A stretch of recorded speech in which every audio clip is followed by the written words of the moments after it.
section 5.1, part 2. This is the 5.1. Now we'll move on to a discussion about compound interest. So what is compound interest versus simple interest? Well, compound interest is interest earned on your interest. So in other words, the money goes into the account. It sits there for a period of conversion. So let's say a month.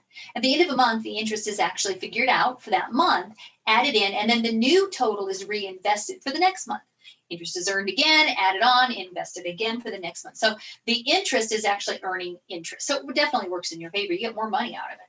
So there are a couple of formulas your textbook tends to derive. I preferred this formula. So A is equal to P times 1 plus R over M to the MT. It looks very similar to our accumulated amount for simple interest. We still have the A, we still have the P, but now we have this R over M versus just an R times a T, and we see an exponent sitting up there.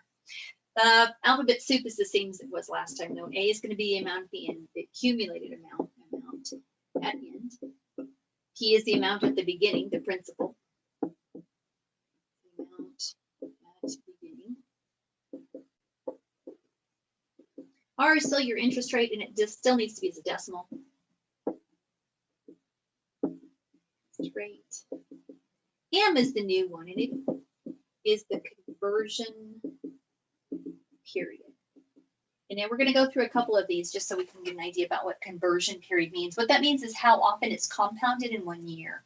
So is it a compounded quarterly, which would be 4 times a year, or monthly, which would be 12 times a year? And we'll go through several of these just to get a feel for what this does for us in terms of the money. T is still time in years. So the best way to get a feel for both the formula and how to use the calculator is to walk through something that keeps the principal and the rate fixed and changes that M each time to see the impact of that compounding. So example 4 on the handout tells us to find the accumulated amount after 3 years if 15,000 is invested at 8% per year, compounded. Then there are several parts to it. So let's get down what we have. We know A is the unknown. P is how much we're investing, which is $15,000. 3 years, so that's our time.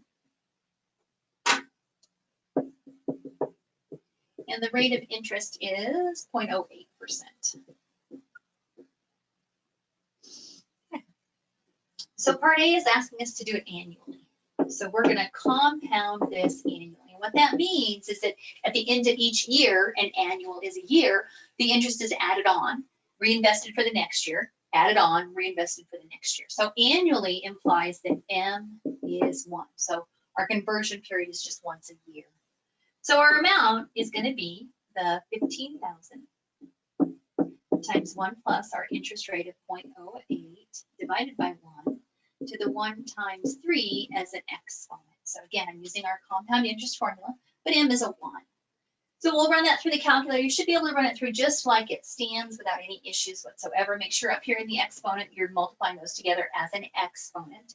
And if you do that, you should get $18,895.68. Not bad for 3 years. Part B says, okay, let's change the conversion period, and now let's do semi-annually. So semi-annually means twice a year. So now M is 2. The formula stays the same. We're not going to change anything except for M. So we're still going to have the 0.08, but now it'll be divided by 2, and 2 times 3 as the exponent. Still the $15,000. We're changing M to the twice a year. Interest rate is the same, still the same 3 years. And you'll walk that through the calculator. And if you do, you should end up with $18,979.79. Notice that's a few dollars more, right, than what we had when we did it just once a year. We went from $18,895 to $18,979. So almost $100 more by just doing it one more time during the year in terms of converting the interest into your account. Part C says, okay, let's walk it up one more time. Let's do quarterly. Quarterly implies that M is equal to 4. That's 4 quarters in a whole. Plug it in again, so we'll get A equals the 15,000, 1 plus the 0.08. Now we're going to divide it by 4 to the 4 times 3 as an next one. Again, the only thing that's changing in each of these problems is the conversion period M. So 15,000 times the quantity 1 plus 0.008 divided by 4 to the 4 times 3 power. And that's going to give us 19,023.63. So we've gained again in terms of our course of the 3 years, but not quite as much as the big chunk the first time, right? So we've gone from 979 to 023. So what, another $50 or so over the course of the 3 years? Let's try another one, because I kind of want to compare these. I'm trying to leave all of them on the board. So part D comes in and asks us for monthly. So monthly. We'll see a lot of monthlies because most of our loan problems tend to be monthly problems. Well, there are 12 months in a year, so M is now equal to 12. So we're going to invest our $15,000. We'll do 1 plus the 0.08 divided by 12 now. And as an exponent, we're going to have 12 times 3. And if you do that, your dollar amount comes out to be $19,053.56. So $19,053.56. Notice again, we only gained a little bit here, but we're still getting another $30 by compounding it monthly. And then finally, they're going to do daily. So part E is daily. And for the purposes of our textbook, it uses 365 for the daily.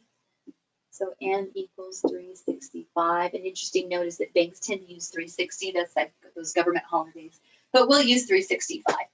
So now our M is going to change to 365. So A is still the 15,000.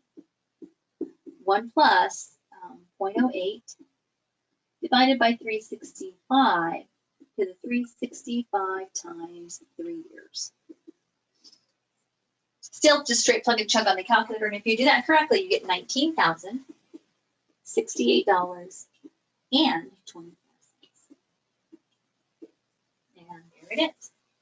So over the course of going from annually to daily, we gained from $18,895 to $19,068. So you definitely can see that you're gaining something the more often you do it, which of course makes sense to us. Let's do one more of these using this formula.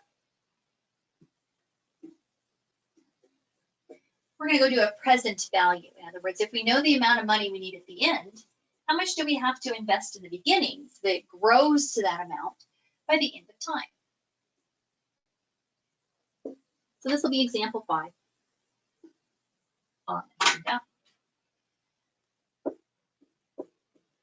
Example 5 reads, find the present value of $40,000 due in 4 years at 9% per year compounded quarterly. So because it says present value, I know I'm looking for the amount now.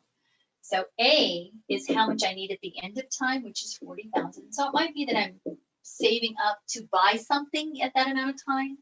So T is the 4 years, and our interest rate is 9%. And it says compounded quarterly, so I know that quarterly is 4.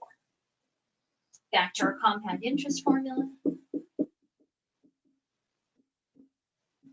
You do not need to memorize these formulas. You'll be provided with the formula sheet when you go to take the exam over this material. So 40,000 is the amount in. That's equal to P, which we don't know, what we're trying to find. 0.09 divided by 4, the 4 times. Algebraically, you're going to figure all this out and divide it into 40,000, so I'm going to write it that way. So it's 40,000 divided by all of this.